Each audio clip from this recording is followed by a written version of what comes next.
After spermatogenesis, the sperms will release from the seminiferous tubules to the network-like structure which is present to the inner margin of the testis is called rete testis. So into the rete testis, the sperms will release and it will transport to the another part of male reproductive system. From the rete testis, around 10 to 20 tubules will elongate, and these elongated tubules are called vasa efferentia. These vasa efferentia are useful to transport the sperms. This vasa efferentia are elongates and forms a long convoluted structure called epididymis. Now we discuss about the next part in the male reproductive system after testes is epididymis. Epididymis. The epididymis is an irregular, narrow and highly convoluted tubules found in the inner surface of the testis. It is the inner surface of the testis. In this inner surface of the testis, the vasa efferentia are extended and formed as the irregular, narrow and highly convoluted tubular structure. It is called epididymis. During embryonic development, it is derived from the Wolffian duct of embryo. During embryonic development, it is formed from the Wolffian duct of embryo. This epididymis is formed or internally lined by non-ciliated pseudo-stratified epithelium. Why it is called as non-pseudo-stratified epithelium? It means on the basement membrane, the cells are present in a single row, but the nucleus is present at different levels.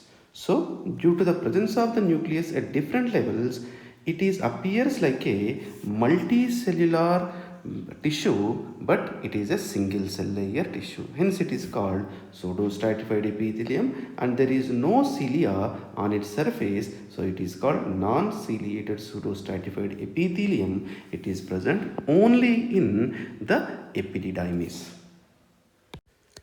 This epididymis is connected to the dorsal abdominal wall by spermatic cord. It keeps the epididymis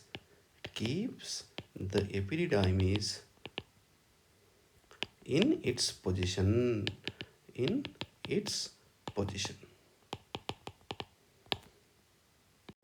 The spermatozoa which are leaving from the rete testis and vasa efferentia after production of it in the seminiferous tubules of the testis, when they are coming out into this epididymis, so the immature spermatozoa acquire the maturation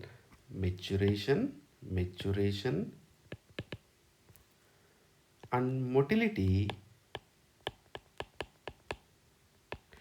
during their passage through the epididymis.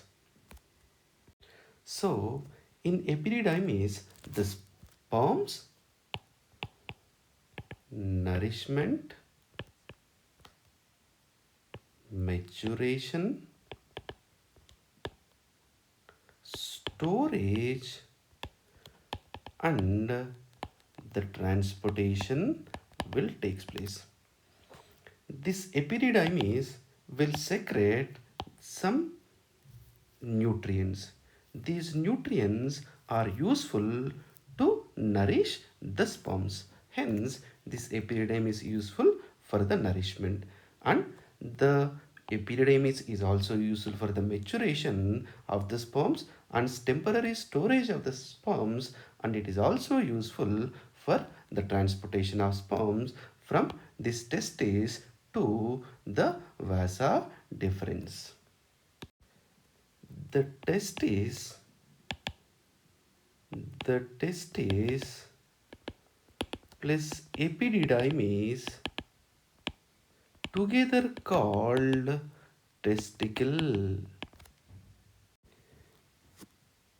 In this epididymis, there are three parts are present. The anterior part is called the caput epididymis, and the middle part is called corpus epididymis, and the posterior part is called the cauda epididymis. This anterior caput epididymis is formed from the vasa efferentia, and it is extends as the corpus epididymis, and after the corpus epididymis, the last part of the epididymis is called the cauda epididymis. Approximately the length of the epididymis is 6 meters. So it is very long and formed with the convoluted tubules which are extended from the vasa efferentia.